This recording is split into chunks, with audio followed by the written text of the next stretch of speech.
Welcome to Liberty Online. I'm Steph and I'm here outside the Carnegie Rooms in Thetford, which is the home of Liberty Church. Thank you so much for joining us online, especially if you've never watched us before. If you missed the last session, then you missed a great one. You missed the start of our new message series called Brain Hack, but don't worry, we'll catch you up to date. Also, if you didn't already know, you could have been here in person this morning for our new speed services. That's right, we're here every Sunday at 10:45. So make sure you get here next week if you can. But for now, stick around as we pick up our second part of our series, Brain Hack. Well, good morning and hi to everyone at home, and thanks for joining us here again in the Carnegie Room in Thetford. Last week we done part one of a series called Brain Hack, and we essentially been talking about the battles we have in our mind or with our mind, and whether that was through the COVID experience or just longer term in your life, whether that's dealing with depression or anxiety or just feeling like you're in a slump right now or any negative emotions. We've been chatting about how we can overcome them things. And last week I asked about if you wanted to hack your brain, you have to choose what and how you think. Or the point I said was, if you want to feel better, you have to think better. And we'll use the scripture, Romans 12:2, that says, "Do not conform to the pattern of this world, but be transformed by the renewing of your mind." Actually be changed by changing how your brain is wired, essentially. So, part of feeling better, we discovered last week, is renewing our mind. And part of renewing our mind is controlling how and what we think. But there's also a way better way to do it. And we're going to get into that today. It's not just about what and how we think. So to recap, neuroscientists have found you can hack your brain. And so if you don't even believe in all the spiritual stuff, neuroscientists know you can hack your brain. You can remap your brain. And the way I like to think about it is if you're a car enthusiast, maybe you got one of them mates, you know who I mean, who likes their car and they do lots of things to their car and they remap their car. They remap the engine so that it's more powerful, usually more efficient, usually noisier for no reason. But they remap it. They basically reprogram it. And we can do the same with our brain. And neuroscientists know we can do this now. And it's great. We can take imaging of the brain and actually watch it happen. Because essentially the brain is an organ. And you've been programming it, and other people have been programming it for your whole life, through your experiences and through your upbringing. And it seems as though God designed us this way, to be essentially programmed for the first 25 years, and then just run them programs until you die. I know that sounds fun. So you've got 25 years to program this thing. That's the time it's easy to do it, for 25 years. And then from that point, unless you hack into it, it will just run the programs that you've written into it. And neuroscientists understand this. They know that changing your brain as an adult, if you're over 25, changing your brain as an adult is more difficult. And it requires us to do particular things. It's not just about our thought life, but doing particular things. And those things activate particular chemical systems in the brain. And we're learning, and we hardly know anything about the brain yet. And we know we've been looking at it for years and years and years. And yet they're finding more and more that this stuff actually works. And last week I said, if you want to feel better, you got to think better. And today I want to tell you and encourage you, if you want to feel better, you've got to do better. And some of you might think that's a bit harsh. I don't mean as in you got to, strive to do. I mean, you've got to do better things. The things that you do in your life, the actions in your life need to be better. A better standard of doing. Do better things. If you want to feel better, you have to do better. And I think so often in our life, in so many areas, and I know I'm just as to blame as anyone else, we can neglect to control the things that we have control over. We have so much control in our life, even though in the ultimate cosmic scheme of things, we have hardly any control. But there are so many little things we can control in our own life. And so often we neglect to control the things that we do have control over. And not take the responsibility for what is ours to take responsibility for. And I know, again, you're probably not going to like this if you're someone who is dealing or going through a difficult time or has for a lot of their life. You're not going to like what I'm going to say, but I think for many people, and there are medical exceptions, I'm not talking about them, But for many people, the power to feel better is in your hands. The power for you to feel better and overcome the thing that is holding you back or you're struggling with is actually in your hands. And what I mean by in your hands, I mean you can do something practical. You can do something. You can do something better. If you want to feel better, you got to do better. And you might disagree with me, but the jury's out. The science has been done. No one argues about any of these things. About the things you want to do and the things you want to avoid to maintain good mental health. The jury's out. They've done the studies. They know.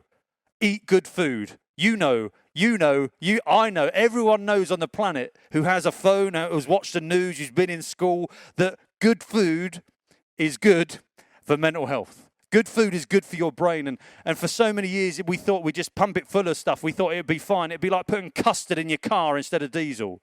I like custard. But good food, something you can control. The science is out. We know we should be eating certain ways. No rubbish, no high sugar. Avoiding alcohol is a good option as well. The other thing that we know is regular exercise, especially if you've not got an active job, getting your heart rate up and sweating. That's why I like to get sweaty when I'm speaking. Another one that so often we don't do is good sleep, especially if you're a parent, good sleep. Not just sleep, but good sleep. Some of us need to control them things in our life. Perhaps no social media before going to bed or screen time before going to bed is probably a good idea to get good sleep. And the last one, where the science is out on, is routine. For good mental health is having good routine. Getting up at the same time every day, going to bed at the same time every day. Having a job helps that if you haven't got a job. But if you haven't, then putting things in place where you're doing the same thing or doing some form of task really helps with this sort of stuff. And this is like 101 stuff. This isn't anything new. But I do want to say, because so often we neglect the things that we should take responsibility for. If you suffer in your mind and you suffer with your feelings and these sorts of things, and you've not properly established just them 4 simple things, I want to encourage you to. And I'm not going to tell you how. Go and go Google it. Research them and implement them over the long term. And you might think, well, that's just boring personal responsibility stuff. Do you want to live better? Then you've got to do better. And that's the simple stuff I'm talking about. I'm not really talking about that today. Because the great bit, and this is where things get more exciting for me, instead of just the boring day-to-day stuff, is there's some other powerful things you can do. And I'm not going to go into some of the things the neuroscientists are experimenting with at the minute, because I'll probably be arrested. But there are lots of powerful things you can do, and I mean do actions, to change your mind, to renew your mind. And there's loads and loads, but I've just narrowed down to a few. One of them is have fun. Me and Steph talked about this year, about we don't have as much fun anymore, just laughing and smiling. If you were wired like me a few weeks ago and there's no positive emotion, that's difficult and you might have to work through some stuff. But generally, even if you have bunch and loads of negative emotion in your life, you do usually have positive ones that come with it. And you want to embrace them and push them and have fun. Do things that make you laugh and smile. It hacks your brain. This isn't just like, oh, it's just something nice to do. I'm telling you, it hacks your brain. It changes the chemistry in your brain.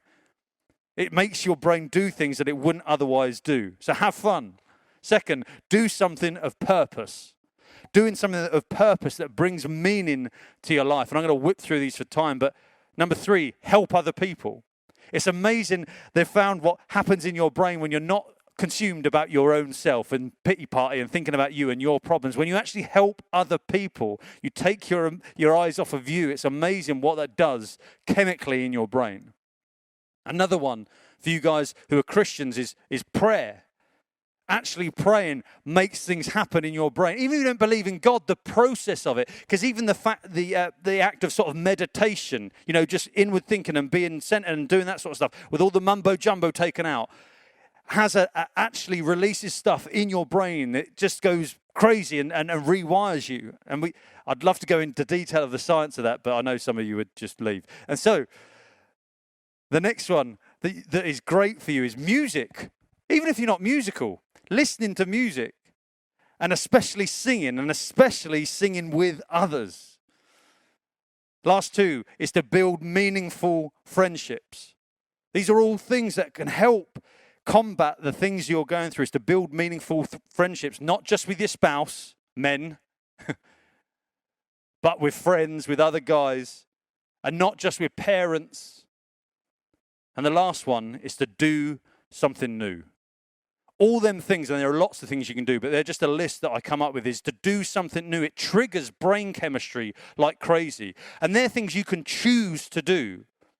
You can choose to do better things, and it triggers your brain chemistry to try and sort out any issues that you've got going on. All of these things chemically alter the brain, and in turn, over time, structurally alter the brain, and actually impact your life in a real way. And so why am I saying this? Why am I talking about this on a Sunday morning in a message and on Liberty Online? Why am I doing that? It's because I think I've got an example of something that embraces all of them things. Remember, if you want to feel better, you've got to do better. And I could talk about for hours and hours and hours and hours about the details of that. So I want to take the opportunity to just suggest one easy thing you can do to make the biggest difference if you're going through some tough stuff, if you're not doing this already. One thing that takes all of them things that I just talked about, them powerful things that I mentioned, and they bundle them into one thing. And some of you are thinking at home, oh, it'd be good if it was a tablet. It was just a one thing I had to do. It's easy. I can just do that once a week, once a day, whatever. If I could take that and it fixed all them things and created that chemistry going on. That's not what I'm talking about. The thing that I'm talking about that I think you should do, the one thing you can do better, the one thing you can do that can help you is to connect with your local church. Is to connect with your local church. And if you're listening at home and you're not even in Thetford, I don't mean our church, but if you're in Thetford, then our church, come. But I'm talking about connecting with your local church wherever you live. You see, I grew up in an atheist home, but now I love church. And church is tough to build. You know, when you lead a church, it's hard work. And I'm not talking about just Sundays, but I love all the midweek stuff, all the people side, but I love Sundays as well. And all the powerful things that I've just listed there, you can find in one place. All the things I was talking about is you can find in one place, not in one tablet, in one place.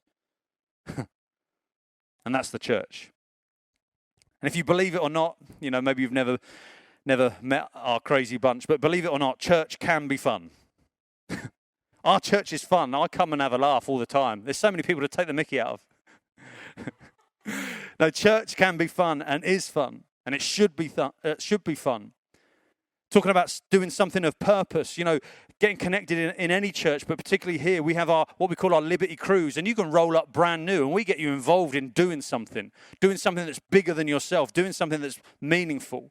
Talking about helping others. You know, the church across the planet offers so many great opportunities to actually take your eyes off yourself and help other people, following the teachings of Jesus and loving other people. We at Liberty Church, we run Thetford Food Bank. There's a great opportunity to help some people who are really in need. You're talking about prayer or meditation, you know.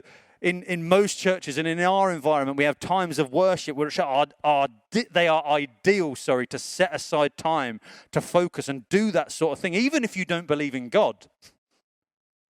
And talk about music and singing as something that fires off the brain chemically. I love our band. You know, we've got, on these services, we've got like our unplugged version that we're having to do. But I love our band. It's so powerful. And some people come to our church, definitely not to hear me speak, but come for the music. And the second from last thing was friendships. You know, church is like, I honestly believe this, that church is like no other place on the planet for building friendship. It brings people together that would never be together. I would never have been friends with the grammar boy neuroscientist if it wasn't for church. And church does that. It builds so much ability to make friends across so many different types of people. And perhaps during COVID, you've become isolated. You know, even if you used to go to church, but perhaps you've become isolated. And I think you need to get around people. And some of the best people I know are actually in this room. And I love everyone in this room, even though most of them are a pain in the bum. But they help make my life what it is. They help keep me centered and challenged and encouraged. They are my friends. And I've built them friends in church. So the last thing I said that fires off these things is to do something new. And so I want to say, if you've never been to church, come here to Liberty Church. If you're watching online and you've never been, come here to Liberty Church. Do it. Try something new. And you might say, as I probably once did in my past, but I'm not religious. Newsflash, neither am I. And you may say, I'm not sure about the whole God thing. And I'm saying it doesn't matter. You know, here at Liberty Church and churches across the country, you can belong before you believe. And for me, it's like God designed his church to be part of the solution to keep us healthy with our mentality, with our emotions, physically and spiritually. And neuroscience agree, it does matter what you do. So, if you want to feel better, you have to do better. And for me, Sundays, there is nothing better than being here at church. So if you want to hack your brain, you want to feel better in life, you want to do better in life, I want to encourage you. If you've never considered it before, find a local church. If you want to hack your brain, then seek out the person who designed it, the Creator, your Father in heaven. Amen.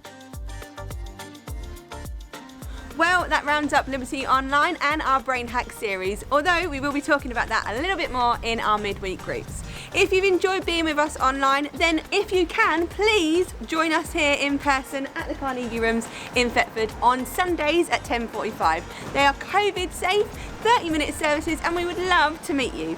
And for those of you who are not local, do not worry, we will be bringing message content from our speed services through Liberty Online, so watch out for those. The first one will be in just a few days. We hope to see you soon, guys. Love ya. Bye.